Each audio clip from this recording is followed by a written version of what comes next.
कर्मों का जाल बिछा हुआ है, उसे कोई टाल नहीं सकता। बिना भगवान के कोई बचा नहीं सकता। पांडवों के जलाने के लिए दुर्योधन ने लाक्षागृह का निर्माण करवाया था, असंभव था बचना, लेकिन बचाने वाले भगवान श्री कृष्ण, एक बाल भी नहीं झुलसा और सब व्यवस्था बन गई थी विदुर जी के द्वारा, सुरंग और वो सब भगवान। अगर हम भगवान का आश्रय लेंगे, भगवान का भजन करेंगे, तो ही हम दुखों से बचेंगे। नहीं हटकर कहां जाओगे? जहां जाओगे वहीं माया मिलेगी। माया ही तो है। गो गोचर जहां लघु मनु जाई, सो सब माया जानो भाई। जहां तक तुम्हारी दृष्टि और मन जाएगा सब मायामय हो। जहां मायामय है वहां दुख ही दुख है। दुखालयम शाश्वतम, नाशवान सब वस्तुएं हैं और दुख है।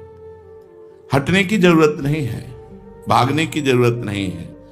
जरूरत है भगवान के भजन की। जहां हो वहीं डट के भजन करो, देखो आनंद आ जाएगा। जब इस सत्य बात को समझ जाओगे कि सभी देश, सभी काल, अनुकूल प्रतिकूल दिखने वाली परिस्थितियों में एकमात्र भगवान विधायक है, भगवान ही विधान करने वाले हैं। भगवान हमें बहुत प्यार करते हैं, फिर हम मंगल विधान तो कर ही नहीं सकते, मंगल भवन है। हम भगवान का भजन करें। भजन का नाटक करोगे तो आप कह सकते हो मैं इतने दिन से भजन कर रहा हूं, मुझे कोई लाभ नहीं दिखाई दे रहा। एक नाम भी व्यर्थ नहीं जाता।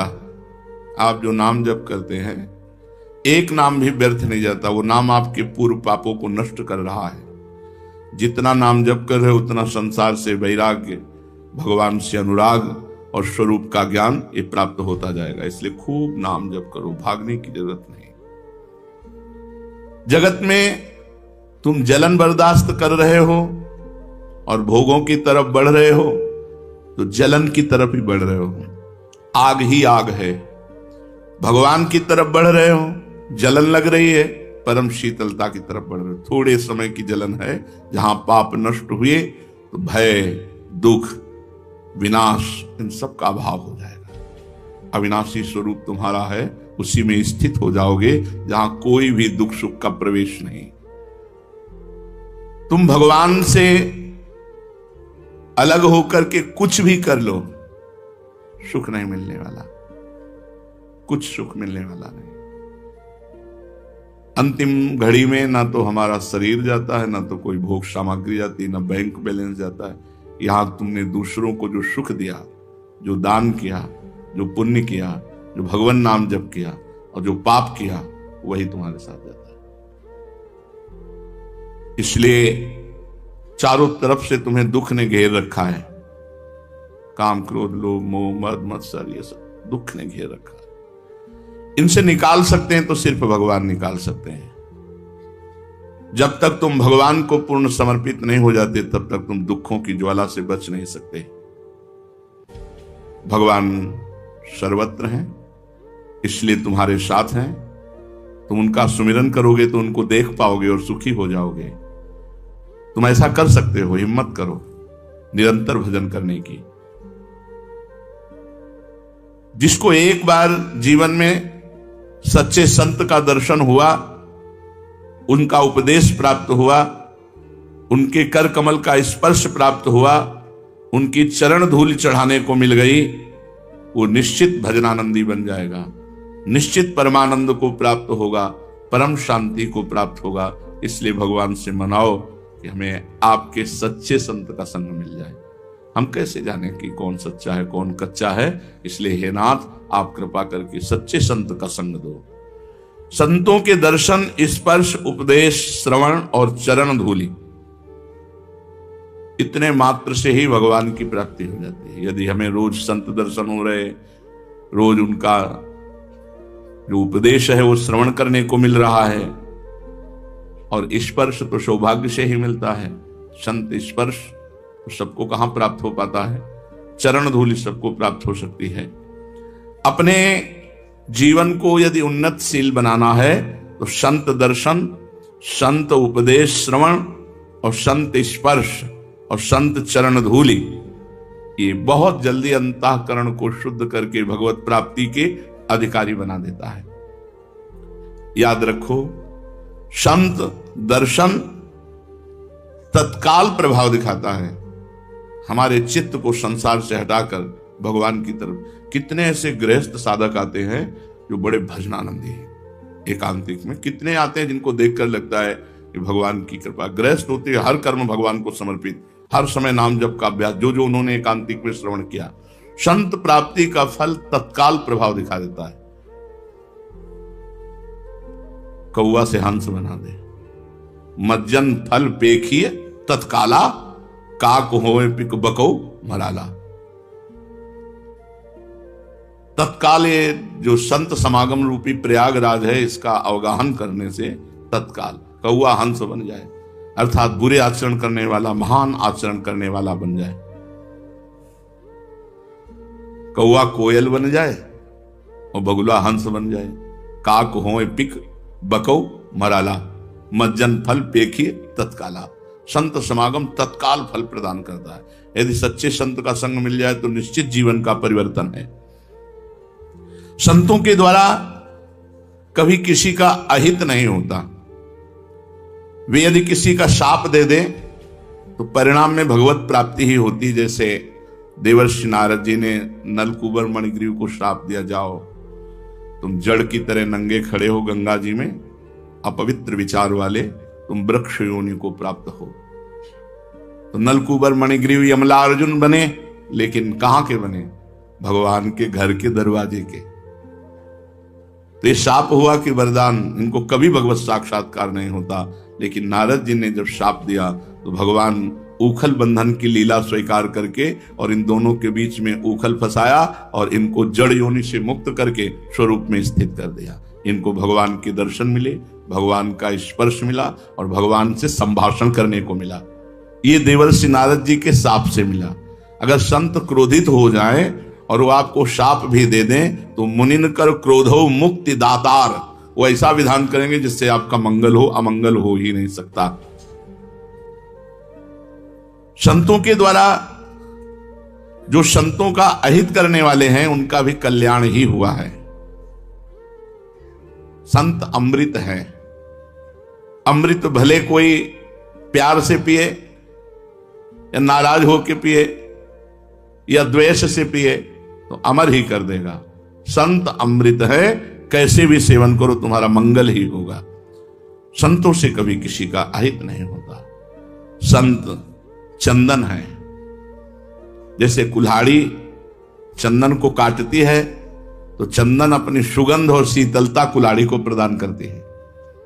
ऐसे ही संत अपना अहित करने वाले का भी करत जे अनुशहन निंदक तिन्हु पे अनुग्रह कियो।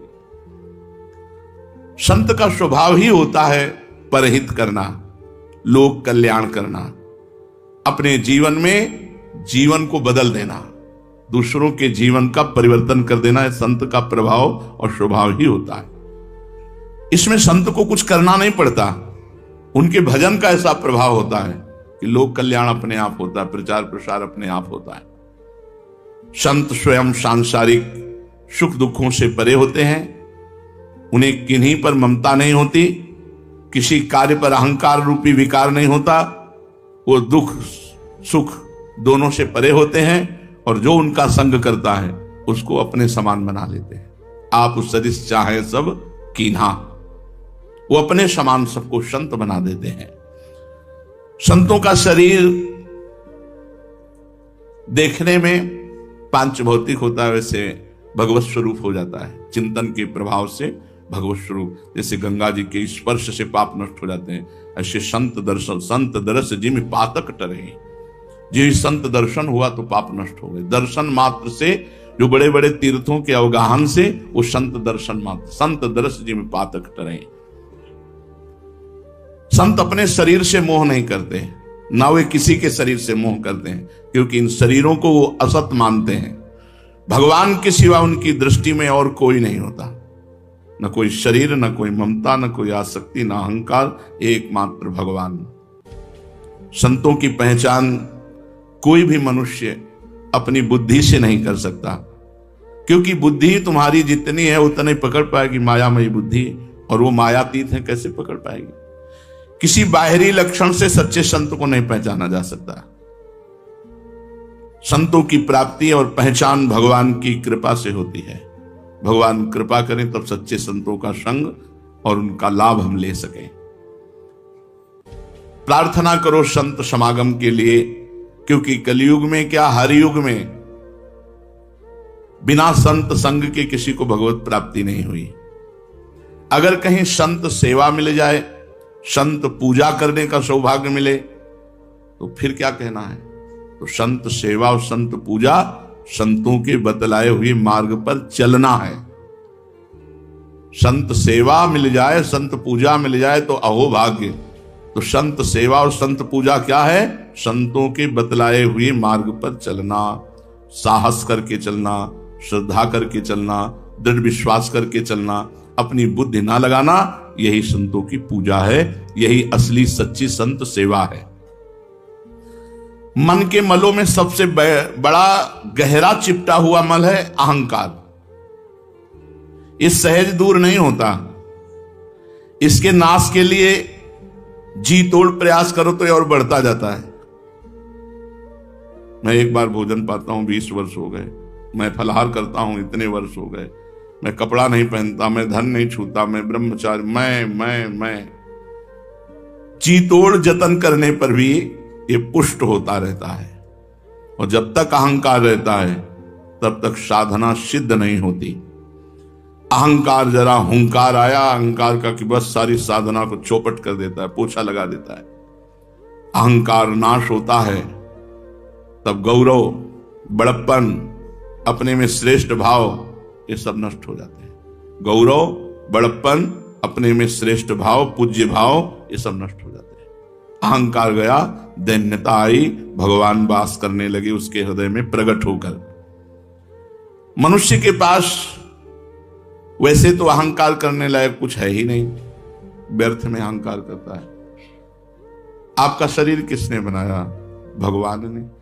आपको बुद्धि कितने दी? बड़े बुद्धिमान हो, भगवान ने। आपका मन किसने बनाया? भगवान ने।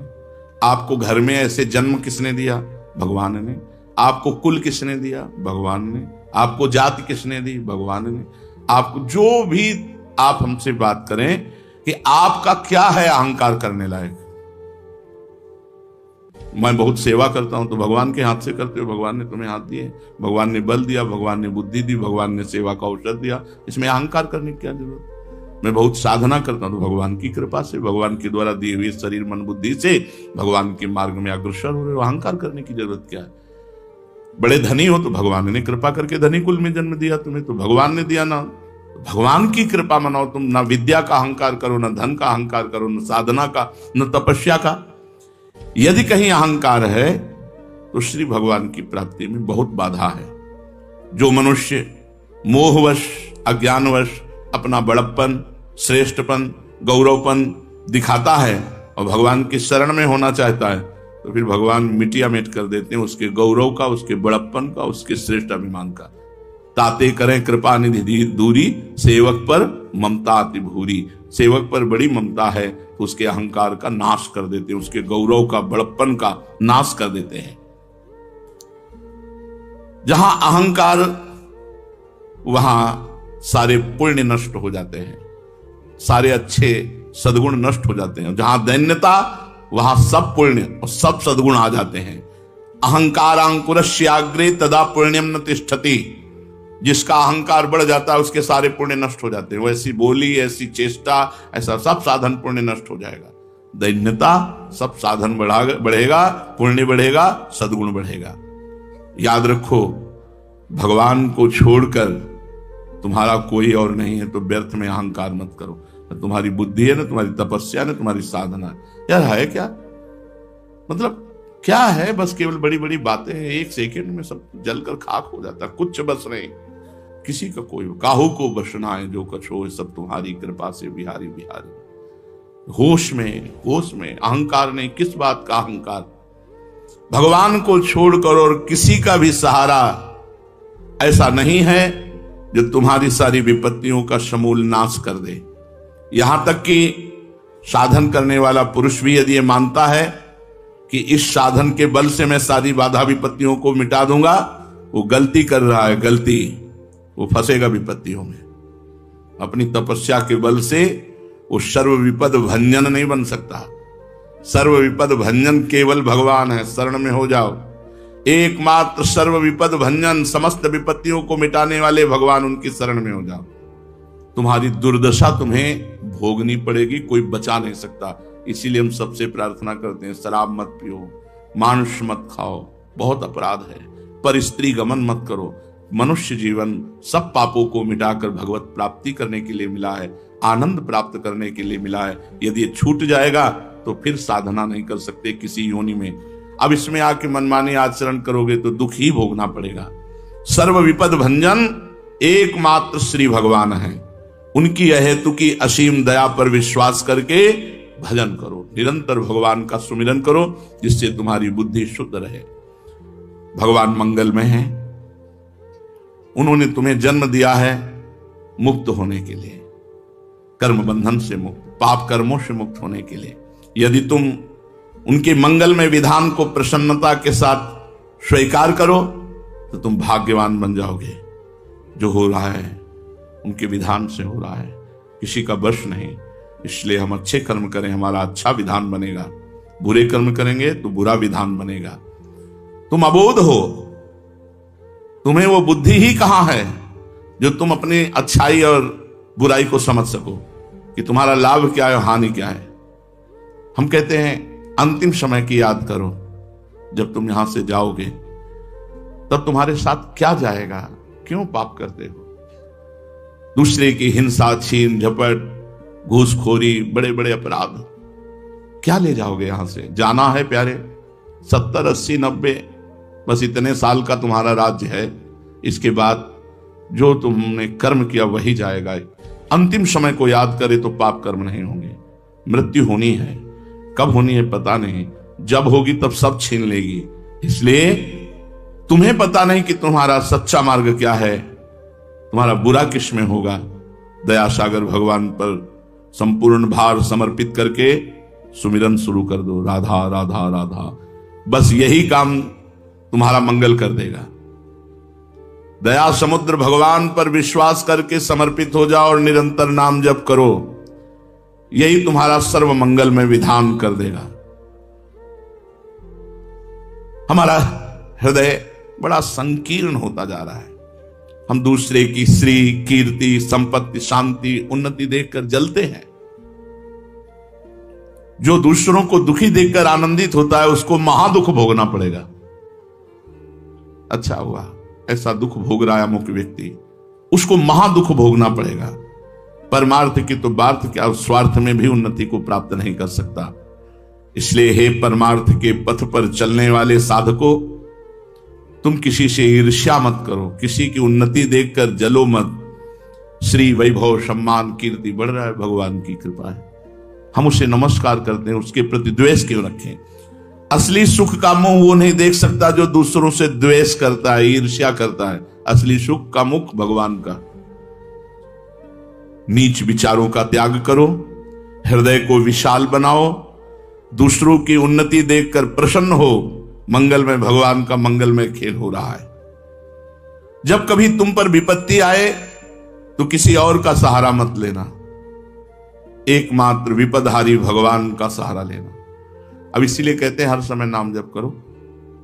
माना कि शरीर का संयोग है, होता है बड़े बड़े सिद्धों को, जैसे उड़िया बाबा के शरीर का अंतिम संयोग था गड़ासे से। हो सकता है शरीर का अंतिम संयोग एक्सीडेंट, सांप काटना, कुछ भी हो सकता है, लेकिन उससे भगवत प्राप्ति होगी। अगर हम नाम जप कर रहे हैं तो भगवत, इसीलिए सबको कहते हैं अध्यात्म से जुड़ो। नाम जप करना परम अध्यात्म का स्वरूप है। इसी से बुद्धि शुद्ध हो जाएगी, इसी से आपके गंदे आचरण छूट जाएंगे। असहनीय हो जाएगा गंदा आचरण, अपने आप छोड़ दोगे। जितना नाम बढ़ाओगे, नाम जप करोगे, जो इसका प्रभाव उदय होगा, गंदी बातें, गंदे आचरण असहनीय हो जाएंगे, आप खुद छोड़ दोगे। नाम जप के तो देखो, नाम जप नहीं करते इसीलिए ललचाते हो गंदी बातों के लिए। अगर नाम जप चले तो असहनीय हो जाएंगी गंदी बातें। जब कभी तुम पर विपत्ति आवे तो विपदहारी भगवान के सिवा किसी का स्मरण मत करना। कोई तुम्हें सहयोग नहीं दे सकता, कौन देगा सहयोग। विपत्ति में एकमात्र भगवान ही हैं जो रक्षा कर सकते हैं। बड़े उनके मंगल विधान है। बड़े मंगल विधान है। वो कैसे कैसे क्या करते हैं, यही विचार। कभी भी संकट आवे, समस्या आवे, विपत्ति आवे तो भगवान का, कहीं भी चलो पहले भगवान का स्मरण करो, भक्तों का स्मरण करो, भगवान का स्मरण करते हुए चलो। तुम्हारा अमंगल नहीं होगा, तुम्हारा एक्सीडेंट नहीं होगा। भगवान का स्मरण। हरिवंश बिना न निकासी हो, पद निवास हरिवंश। अपने घर से बिना नाम लिए हम नहीं चलेंगे। राधा राधा राधा राधा राधा 10-5 भक्तों का स्मरण किया, सारे के सारे अमंगल नष्ट हो जाएंगे। भक्ति भक्त भगवंत गुरु चतुर नाम बपु एक, इनके पद बंधन किए नासत विघ्न अनेक। भगवान का, भक्तों का जय जयकार करके, चिंतन करके फिर घर से कदम निकालना चाहिए। यहां वीआईपी बन करके, संसार का चिंतन करके संसारिक चिंतन में चलोगे, पता नहीं कब प्राण छूट जाए। आए हैं हम साधन धाम मोक्ष कर द्वारा, आए ही है मैं भगवत प्राप्ति करने के लिए। यदि भगवत प्राप्ति नहीं हुई तो इतना बड़ा घाटा हो गया, इसकी पूर्ति किसी जन्म में नहीं होगी। ये बात अभी समझ में नहीं आ रही। क्यों? क्योंकि माया है। जैसे वर्तमान में सिद्ध पुरुष विराजमान हो तो महिमा नहीं समझ में आएगी, जब जीवनी पढ़ोगे तब तुम्हें महिमा समझ में। अच्छा ऐसे, अरे यार हमारे तो सामने रहे, हम समझ ना पाए। वो माया पर्दा डाले रहती है, वो वैसा अनुभव नहीं होने देती। जैसे भगवान छद्म वेश धारण करके माया रूप में आते हैं, मतलब किसी बच्ची के रूप में, किसी बच्चे के रूप में, किसी पुरुष रूप में, संत रूप में, और जब लीला करके चले जाते हैं तब याद आता है ये ऐसा तो भगवान कर सकते थे, ये तो केवल भगवान थे। ऐसे ही वर्तमान में हमारी बुद्धि को माया पर्दा डाले है, हमें नाम जपने नहीं दे रही, हमें भगवान का सुमिरन नहीं करने दे रही। वही बहादुर है जो नाम सुमिरन कर ले। संसार का चिंतन। किसी ने हमसे प्रश्न किया कि विदेशों में या अपने ही यहाँ बहुत से ऐसे लोग हैं जो नाम जप नहीं करते, भगवान की भक्ति नहीं करते, बड़ी उन्नति को प्राप्त हो रहे हैं। क्या उन्नति? अंतिम परिणाम में उन्नति बताओ। जब वो जाएगा तो फार्म हाउस लाद के ले जाएगा। कई फार्म हाउस हैं, कई गाड़ियां हैं, बड़े मकान हैं, बहुत सब कुछ बहुत है। तो जब मरेगा तब क्या? हमको अंतिम फाइनल बताओ। तो उन्नति को वो प्राप्त हुआ जो नाम जप कर रहा था, अब आगे उसकी उन्नति होगी। जिसने नाम जप नहीं किया उसकी उन्नति नहीं, सब धरा का यहीं धरा रह गया। अगली उन सुअर की मिलेगी कि कुत्ता की मिलेगी कि भूत प्रेत की मिलेगी कि कीड़ा मकोड़ा की, कोई पता नहीं। उसमें क्या साधना कर लोगे, उसमें कौन सा तुम तप कर लोगे? उसमें तो केवल कर्मों को भोगना है। इसलिए एक योनि, ये बहुत महत्वपूर्ण मानव योनि, जिसमें भगवत भजन कर सकते हैं। तो जब तुम्हारे ऊपर विपत्ति आवे तो विपदहारी भगवान का केवल स्मरण करो, वही तुम्हारी रक्षा करेंगे।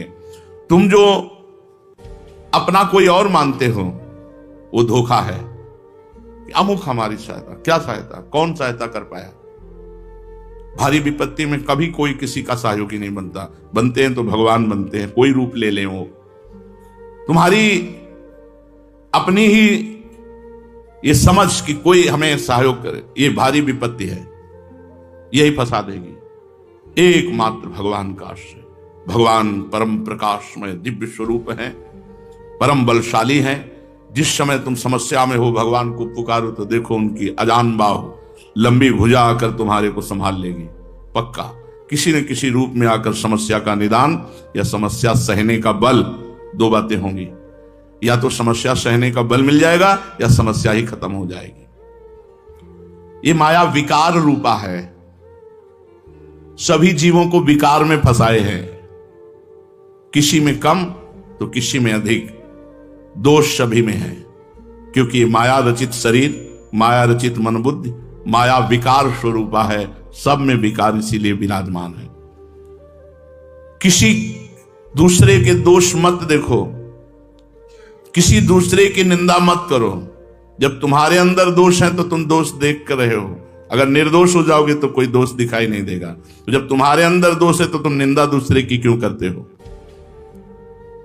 जैसा तुम बनना चाहते हो वैसा सोचो, जैसा सोचोगे वैसा बन जाओगे। यदि दूसरों के दोष अपनी सोच में लाए तो तुम दोषी बन जाओगे, और दूसरों के सद्गुण लाए तो तुम सद्गुणी बन जाओगे। जैसे रंग का चश्मा होता है वैसा ही रंग दिखाई देता है। इसलिए ब्रह्मनिष्ठ बनो, सर्वत्र ब्रह्म को देखो। भगवाननिष्ठ बनो, सर्वत्र भगवान को देखो। भगवान को आडंबर पसंद नहीं है, दम्भ नाटक। जो भक्ति में दिखावा करता है, भीतर कुछ और चल रहा है बाहर नाटक भक्ति का, भगवान उससे प्रसन्न नहीं होते। दम्भ नाटक पाखंड नहीं, भगवान को दिखावा पसंद नहीं। ईमानदार बनो, जैसे भीतर वैसे बाहर। भक्ति भीतरी वस्तु है, करने की चीज है, ये प्रचार दिखावा की चीज नहीं है। मैं इतना माला, इतना ये सब। चुपचाप मन को प्रभु में लगाते चलो, मैं को श्री चरणों में समर्पित करते चलो, मस्त हो जाओगे। चुपचाप मन को प्रभु में लगाते चलो, मैं को प्रभु के चरणों में समर्पित करते चलो, मस्त हो जाओगे। जब तुम्हारे पास मन ही अपनाना होगा तो बंधन मुक्त हो गए। मन को प्रभु के चरणों में समर्पित कर दो, दिन रात सुमिरन में मस्त रहो। प्रीतम का भीतर ही भीतर भजन करो, कोई बाहर प्रदर्शन नहीं, भीतर ही भीतर खूब भजन करो। ये बाहर तुम्हारे अंदर ना आना चाहिए दिखावा। जैसे हम नृत्य कर रहे हैं, हम गान कर रहे हैं तो अपने प्रभु के लिए कर रहे हैं, ये भावना आना चाहिए कि लोग हमें देख रहे हैं, वाह वाह, या दिखाने का। वो भगवान अंदर से जानते, दिखाने का भाव नहीं होना चाहिए। ऐसी मस्ती भक्ति प्रदान करती है कि निरंतर सुमिरन होने लगता है। माया दोष युक्त, हर समय दोष का चिंतन, दोष परिणाम। भक्ति निर्दोष, हर समय भगवत चिंतन और परम पद परिणाम। भगवान के अलावा किसी से प्रेम मत करो। असल में प्रभु के सिवा किसी और से प्रेम करने का मतलब है प्रेम का तिरस्कार। प्रेम मत करो किसी से, भगवान के सिवा। सब में भगवान देखकर प्रेम करो, अन्य भाव ला करके नहीं। भगवान के सिवा अगर अन्य किसी को प्रेम करोगे तो फंस जाओगे। प्रेम शब्द सार्थक होता ही भगवान में है, इसलिए प्रेम के बिना कोई रह नहीं सकता। प्रेम किए बिना कोई रह नहीं सकता, किने बिना रहा भी नहीं जा सकता। प्रेम किए बिना मन रुक भी नहीं सकता, ये करेगा। मन को, अपने हृदय को प्रभु के प्रेम में लगा दो तो तुम्हारा प्रेम सार्थक हो जाएगा। नहीं, हमने कितने जन्मों में किस किस से प्रेम किया, सब निरर्थक रहा। ऐसे ये जन्म भी निरर्थक रहेगा। जहां शरीर छूटेगा कोई प्रेमी हमारा नहीं। माता पिता भाई बंधु परिवार रिश्ते नाते सब व्यर्थ। एक क्षण के लिए भी जो तुमसे कभी हटे ना, वो प्रेमी है भगवान, वो प्रियालाल हैं। बेपरवाह कर देंगे तुम्हें, मस्त कर देंगे तुम्हें। किसी से प्रेम मत करो, प्रेम केवल भगवान से करो। और अगर किसी से करो तो उनमें भगवान को देख कर करो, भगवत भाव से करो। भगवत भाव विहीन प्रेम ये फंसाने वाला है, ये जन्म मरण के चक्र में बांधने वाला है। तो जो भगवान से विमुख है, केवल पद का ही अभिमान रखता है, राजपने का अभिमान रखता है, भोग ऐश्वर्य में घमंड में है, ऐसों का संग कभी भक्त को नहीं करना चाहिए। अभिमानिन ते न्यारे, भूत भविष्य लोक 14 में भये होए हरि प्यारे, तिन तिन सो व्यवहार हमारो, अभिमानिन ते न्यारे। किमनो भूपई, मुझे क्या प्रयोजन है। एक ब्रज के भक्तों के चरित्र में आता है, एक संत की कुटिया पर राजा दर्शन करने के लिए गए तो वो भिक्षा मांगने गए थे। दूर से उन्होंने देखा बड़ा राजा का वैभव, हाथी घोड़ा, सब। लोगों से पूछा है क्या है, बोले राजा दर्शन के लिए। भागे और गांव में गए और कहा हमारी कुटिया में आग लग गई है, जल्दी बचाओ जल्दी बचाओ। गांव के लोग भागे, वहां गए तो देखा राजा समझ गए। उन्होंने हाथ जोड़ा और कहा महाराज क्षमा चाहते हैं, पर वो महाराज तो भाग गए, ऐसा कहकर वो दर्शन नहीं देंगे, आप चले जाइए यहां से।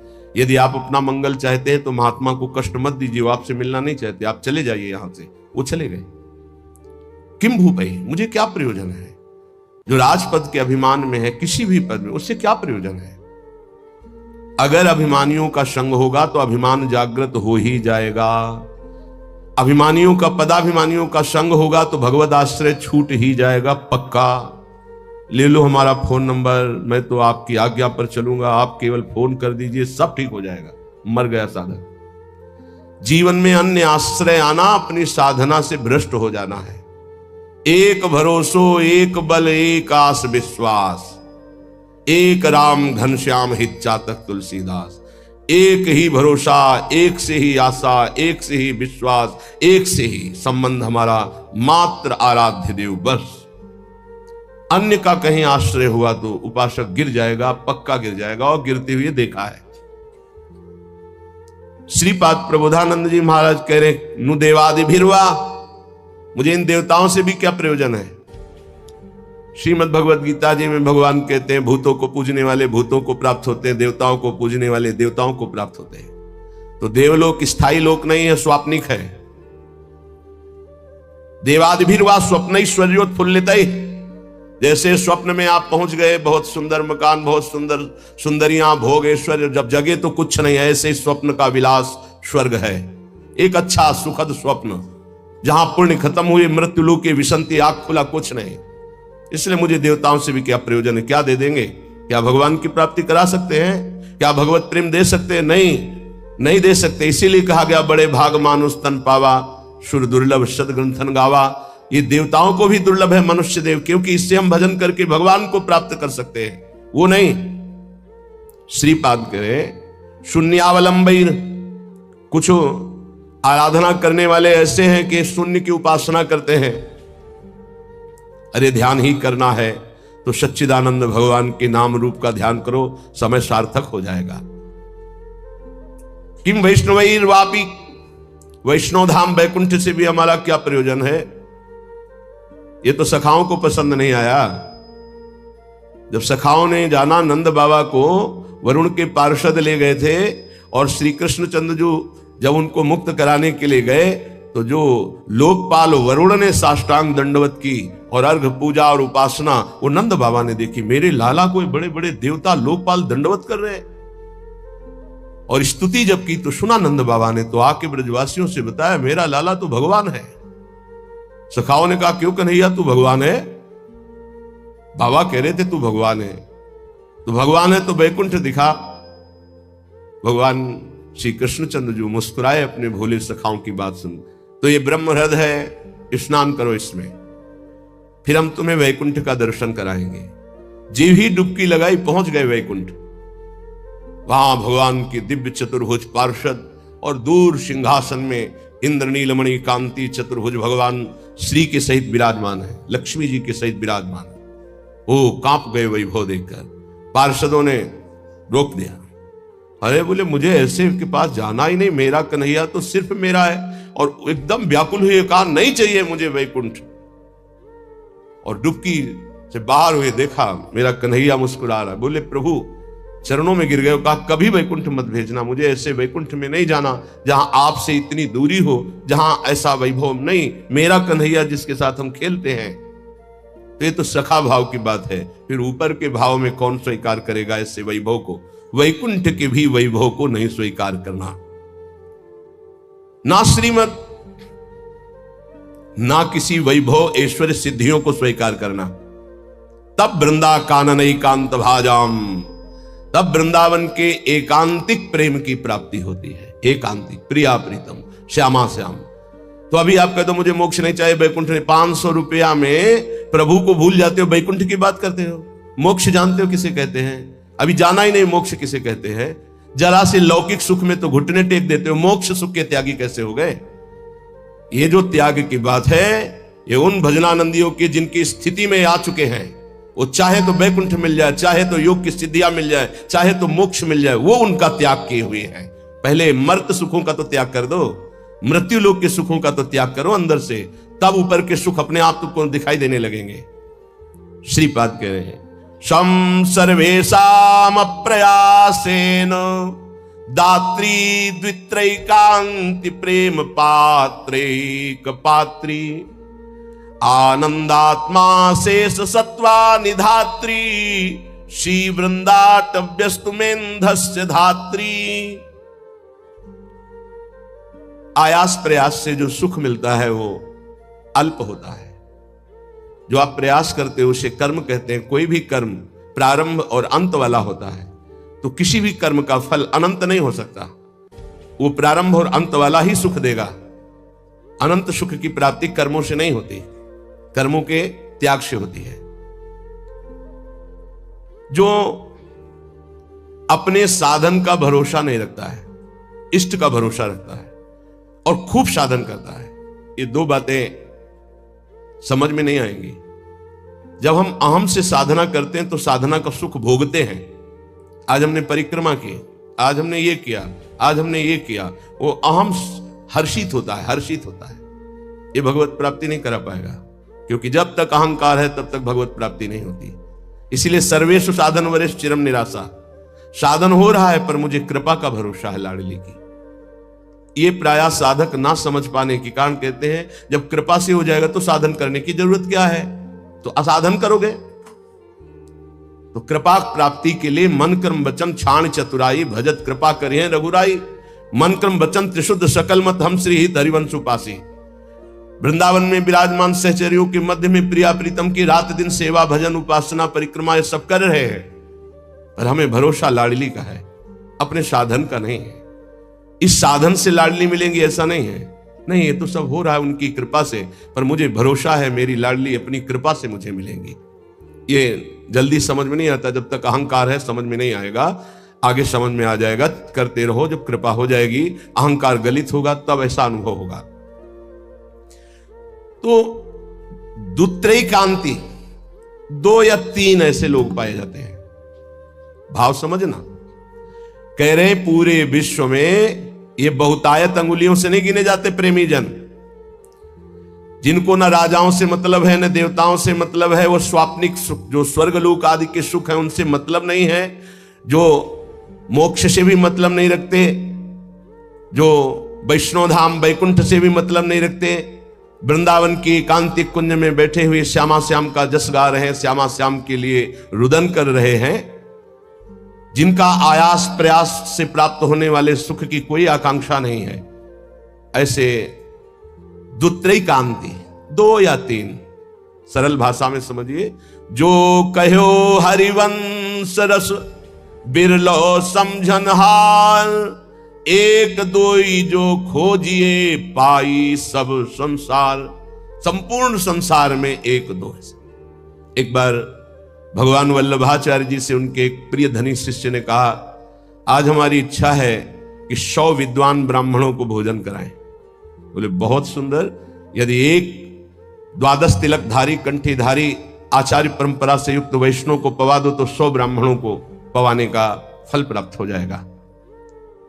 ओहो, ऐसा वैष्णव की, तो प्रभु हम 100 वैष्णव पवाएंगे। तो उनका एक अश्रुपूरित, आंखों से अश्रु बह रहे हैं, शरीर पुलकित है, कंठ गदगद है और नाम में रत है, ऐसे प्रेमी महाभागवत को पवा दो तो 100 वैष्णवों के पवाने का तुम्हें फल प्राप्त होगा। तो बोले भगवान 100 प्रेमियों को पवा देते हैं। तो वल्लभाचार्य जी के आंसू आ गए, प्रेमी 100 नहीं, प्रेमी तो 1-2 ऐसे मिलते हैं। कैसे प्रेमी? यहां शर्त है, जिनका ना राजाओं से प्रयोजन है, ना देवताओं से प्रयोजन, ना वैकुंठ से प्रयोजन है, ना मोक्ष से प्रयोजन, केवल प्रियालाल के लिए तड़प रहे गदगद सुर, नैना सजल दंपति रस रहे भीन, ई गति वृंदा विपिन में फिरे प्रेम तल्लीन। ऐसे प्रेमी जनों का सानिध्य और दर्शन, ये विशेष भगवान की कृपा होती है, विशेष कृपा। श्रीपाद कह रहे दुखान्येव सुखानि, ये प्रेम प्रेम विद्य यशो जानी कीर्तिम परा, मन्ने था अधमश्च दुष्परिभवान सम्मानवत् सत्तमयी, दैन्यान्येव महाविभूतिमति सल्लाभान लाभान सदा, पापान्येव च पुण्यमस्ति यदि ते वृंदावनम जीवनम। अगर प्रेम प्राप्ति करना है तो दुखों को गले लगाना सीखो, सच्ची कहते हैं। फिर हृदय की बात कहते हैं, जब सब दुख एक साथ घेरते हैं तभी प्रेम के सहने की सामर्थ्य आती, ध्यान रखना। इस प्रेम को भयानक विपत्ति और रोगों से युक्त करके ही सहा जा सकता है, अन्यथा नहीं। ये सबकी समझ में नहीं आएगा, भयभीत मत होना। इसका समन ही होता है भयानक कष्ट में। भयानक कष्ट की स्थिति में ही प्रेम का समन होता है। वो चाहे जैसे स्वस्थ शरीर वाला हो, जहां प्रेम का प्रादुर्भाव होगा, भारी बाहरी विपत्ति और आंतरिक, तभी वो प्रेम का समन होता है, उसका पारा चढ़ता है और भगवान को अधीन कर लेता है। ये लिखा पढ़ी की बात नहीं कह रहे, हृदय की बात कह रहे हैं। वैसे भी भगवान ने युधिष्ठिर जी से कहा, जिस पर मैं परम कृपा करता हूं उसका सर्वनाश कर देता हूं। चाहिए परम कृपा? जिस पर परम कृपा करता हूं सर्वनाश कर देता हूं, यह शब्द है। क्या सर्वनाश करता हूं? धन का अपहरण कर लेता हूं, स्वजनों का अपहरण कर लेता हूं, कोई उससे बात नहीं करेगा, किसी काम का नहीं रह जाएगा। तब उसका सीधार्थ भाव मेरे से होता है और फिर मैं उसे निहाल कर देता हूं। हिम्मत हो तो कूदो अखाड़े पे। नारायण अति कठिन है हरि मिलन की बाट, या में पग पीछे धरे प्रथम शीश दे काट। तो आप कहोगे फिर भक्ति करना ही नहीं। यहां चरम सीमा की बात प्रेम की हो रही। श्री कृष्ण का प्रेमी ऐसा वैसा नहीं होता, टिकुली बुंदा वाला नहीं होता, चूड़ी घांगरा वाला नहीं होता, वो परमहंस होता है। इनसे श्री कृष्ण रीझने वाले नहीं। चमड़े की चिकनाहट से अज्ञानी रीझता है, ज्ञानी नहीं, वो तो ज्ञान समुद्र है, सच्चिदानंद। ये जो बहुत बुरी तरह से वो तो अपने सब दर्शन होते हैं। जब सुबह मंगला में आते तो सब प्रकार के भगवान के दर्शन होते, विराट रूप के, छोटा बड़ा मंझोला रुद्र प्रेमी सब तरह के दर्शन होते। तो उसमें जैसे अब वो जो लाल लाल ऐसे तो बहुत ही बुरा लगता है, ऐसे तो धो के मुंह खड़े हो जाते तो अच्छा लगता। अरे इस शरीर को सजाने से श्री कृष्ण मिलते भैया। बढ़िया रज यमुना किनारे के मुंह में लगा के आते तो दर्शन मात्र से हृदय शीतल हो जाता है, निष्पाप हो जाते हैं ऐसे दर्शन से। जैसे कुछ साधक ऐसे करके ऐसे दर्शन मात्र से निष्पाप हो जाओ, क्योंकि वो रज लगी जो शिव शनकादि की याचना करते हैं। कुछ ऐसे उपासक जिनको कहते हैं कि रज लगाइए मस्तक पर भरकर, तो उनको बेइज्जती लगती है। वो इसे पतला और गोरा चिकना शरीर रख लो, इसको रखे रहना, इसकी दुर्दशा होगी। अभी नहीं मान रहे हो ना?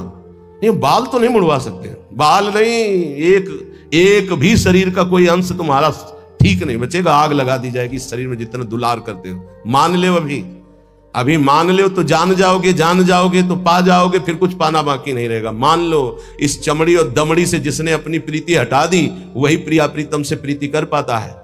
रुपया, भोग, शरीर, यही बाधक है भगवत प्राप्ति में, यही समझना है। दुखान्य व सुखानि, इस मार्ग का उपासक दुख को सुख मान करके चलता है। ये बहादुरों का मार्ग है। हम तो धन्यवाद देते हैं कि आप ऐसा सत्संग सुन रहे हैं, नहीं तो प्राय इतना दान करो तो ये मिलेगा, इतना करो तो ये मिलेगा, यही सुनने के लिए तैयार है। लेकिन ये आप सुन रहे हैं, हमारे ऊपर बड़ी कृपा कर रहे हैं, क्योंकि आप सुन रहे हैं तो सुनाने का उत्साह बढ़ रहा है। इसे सुनने की योग्यता खो दी है। आज हमारी समाज सत्य सुनने की योग्यता खो दी है, क्योंकि अंदर मनमानी आचरण तो कौन सुनेगा इनको। शास्त्र रखे के रखे रह जाते हैं। सुनाने वाला चाहता है आपका मनोरंजन, आप चाहते हैं अपने मन का मनोरंजन। दोनों के तार मिल गए तो तालियां बजती हैं। यहां तालियां नहीं बजा सकते हो, यहां मन को बजाना पड़ेगा, यहां मन को भंजन करना पड़ेगा। और यहां बैठ के सुन रहे हो, इसका मतलब बड़ी कृपा है आपके ऊपर। जब द्रवई दीन दयालु राघव तो साधु संगति पाइए। दुखान्य व सुखान विद्य अपयशो जानी ही कीर्तिम पराम। ध्यान से, प्रेम मार्ग के उपासक को जब दुख मिलता है तो सुख की प्राप्ति होती है। पक्का पर यह समझ में नहीं आएगा। भारी जब दुख की, आप क्या समझते हैं, भारी दुख की स्थितियों को देखा गया, तब जाकर के उस परम सुख में चढ़। ये बहुत वैज्ञानिक तरीके से अनुभव की बात कह रहा हूं कि पावर चाहिए ऊपर चढ़ाने के लिए। जैसे कोयला झोंका जाता है, उससे अग्नि बनती थी, तब इंजन में पावर से वो रेल चलती थी। बाष्प भाप जो है बटलोई के ढक्कन को उठा दिया, उसके ऊपर उसने 100 ग्राम वजन रखा, उसको उठा दिया, फिर आधा किलो वजन रखा, उसको उठा दिया। उसी से उसको लगा कि इससे तो बहुत बड़ा कार्य किया जा सकता है। तो ये कक्षा 4-5 की कक्षा में पढ़ाया गया था कि वो इंजन का निर्माण किया, कोयले के इंजन, उसी से रेल बनी। उसका हमें नाम स्मरण नहीं है, जेम्स वाट, हाँ ऐसे कुछ नाम। ऐसे ही आप बिल्कुल ऐसे ही समझिएगा। जब साधक के जीवन में दुख की भारी चारों तरफ, तो उसकी अध्यात्म शक्ति जागृत होती है। हर भरोसा टूट जाता है, एक भरोसा केवल श्री भगवान का, तो वो पावर से उसके मन की गति परमात्माकार हो जाती है। इसीलिए कुंती जी बहुत सोच समझ के कह रही, मुझे पग पग पर दुख चाहिए, क्योंकि दुख में तुम्हारे सानिध्य का अनुभव होता है। ये हम कृपा मनाते हैं, भगवान की कृपा मनाते हैं कि इसने वो बाजी जितवा दी जो कभी साधना में नहीं जीत सकते थे, कभी नहीं। ये खुद निज अनुभव ये कहूं खगेशा, वो भगवान ने जिता दी। इसलिए बड़े बड़े महापुरुषों के चरित्रों को पढ़ के देखो, प्रतिकूलता का जाल बिछ जाता है उनके जीवन में। भगवान ऐसा क्यों करते हैं? अध्यात्म की जितनी ऊंचाई पर चढ़ा हुआ महापुरुष है, उतनी भारी कसौटी कसी गई। संपूर्ण आश्रय भरोसे सबका नाश होकर एक भरोसा केवल प्रभु, वहीं वहीं वहीं जो दिव्यता होती है वो वहीं। ये पढ़ने से लिखने से साधन, यह गुण साधन ते नहीं हुई, तुम्हारी कृपा पाव कोई कोई। यदि तुम्हारे जीवन में विपत्ति दुख और संकट घिर जाए तो भगवान को कोसना नहीं, इसलिए बता रहे ये वो स्थिति प्रदान करने के लिए है जो तुम कभी किसी साधना से नहीं प्राप्त कर सकते। दुखान्य और सुखान्य, जब दुख आए तो जान लेना कि सच्चे सुख की प्राप्ति का अवसर आ गया है। एक श्रीमद् भागवत में प्रसंग है तितिक्षु ब्राह्मण का।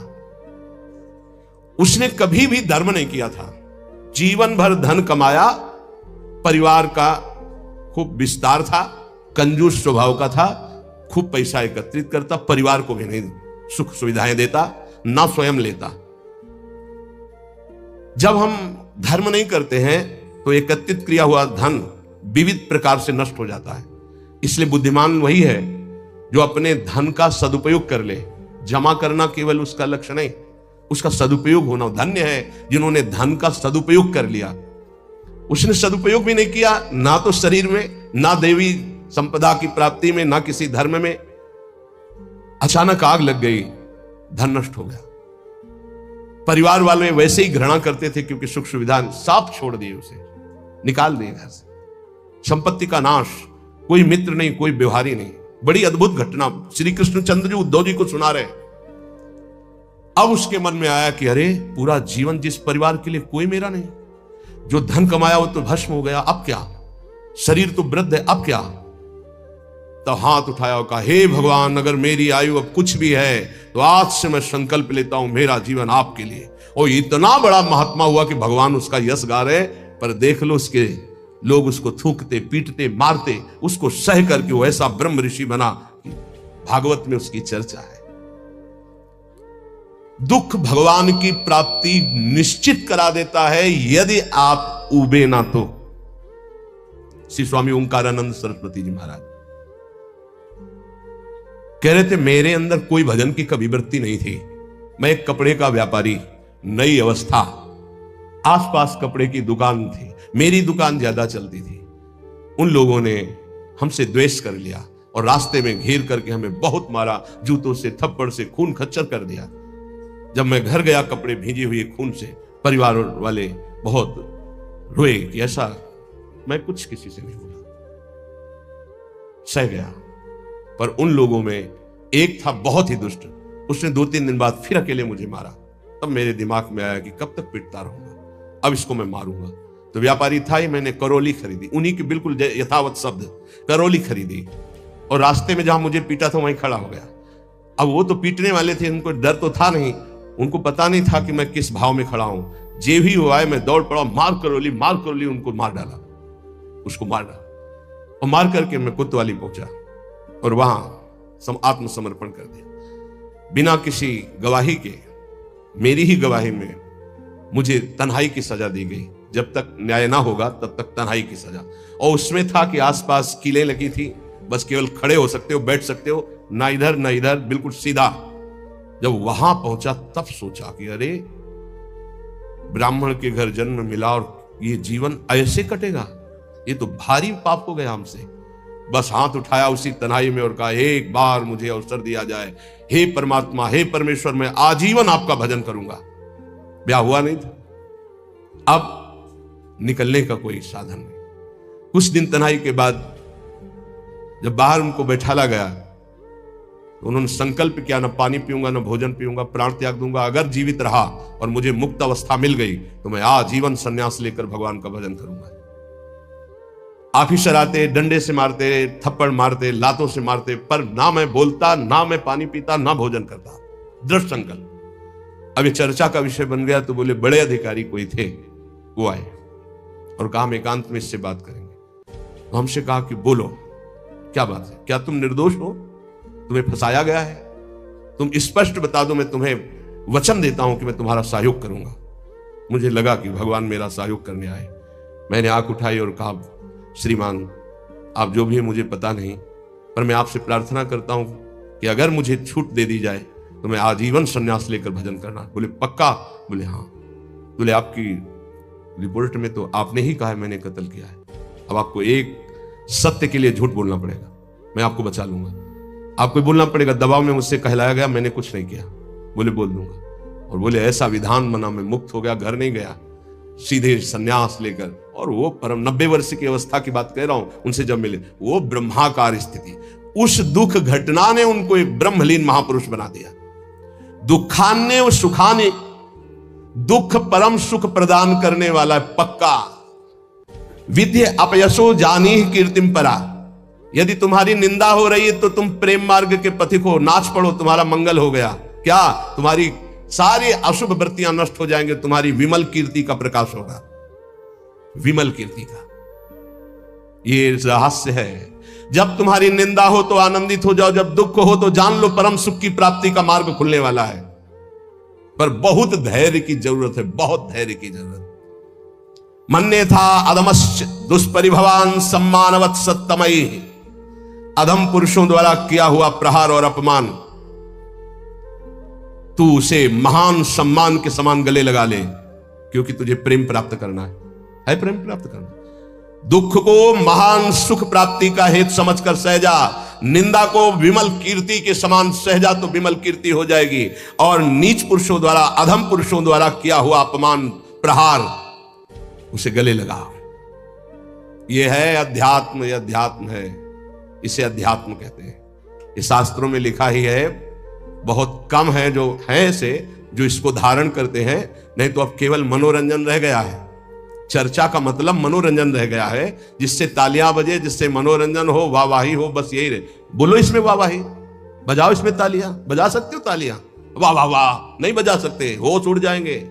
दुखान्य व सुखाने, ये सत अध्यात्म है। विद्या अपयसो जाने कीर्तिम पराम, ओठ सूख जाएंगे जब धारण करने की सोचोगे। अध्यात्म।